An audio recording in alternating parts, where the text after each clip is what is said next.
Well, I think Huawei now would have to continue their outreach. I think the Huawei Connect 2020 is an ongoing Huawei effort to reach out to the greater audience in the tech world. And in the tech ecosystem, this is very important. You need to have different partners coming together to develop new solutions and applications for new use cases, and that would drive traffic onto cloud services, platforms, and computing services. So I think Huawei should continue to do that.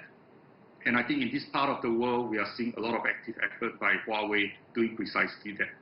So what about the company itself? It's still, one would say, taking on water in the international market with these efforts by the U.S. to either contain it or block it. How does it manage that?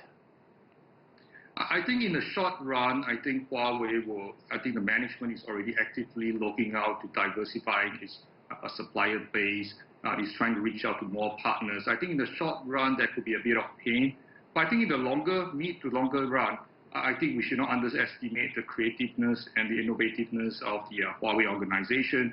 They have some 190,000 employees, which 80,000 of those are in R&D, 1,500 labs across some 170 countries around the world.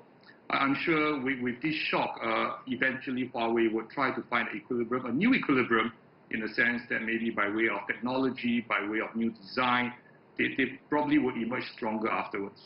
How does it pivot with regards to what he was just talking about? You know, how does it continue to thrive if the U.S. is going to choke off its supply of chips? Well, so I think Huawei is a very diversified conglomerate. It has got many revenue streams, notwithstanding the fact, of course, as you rightly mentioned, the chipset does impact its mobile phone business quite significantly. But I think Huawei over the years have also been diversifying, as you mentioned earlier, into big data, artificial intelligence, cloud service provision. So this could probably be an impetus or catalyst for Huawei to even grow more rapidly in those areas to make up for the shortfall, perhaps from the mobile phone sector. We have an election here in the United States in about 40 days, but we just heard Karina Huber's story where she was interviewing a man who said he really doesn't see any change, whether it's a Biden presidency or a Trump presidency. There is bipartisan support, he says, towards a stance very much in opposition to China. And we see that not just with Huawei, we see it with TikTok, WeChat. Does 2021 look any better to you? Well, we certainly hope so, because from a tech perspective, we definitely hope that the two largest economies in the world will collaborate, work better together. And I think it's also a question of understanding each other a little bit more. I think perhaps in this current climate, there is a lot of perhaps suspicion on both sides.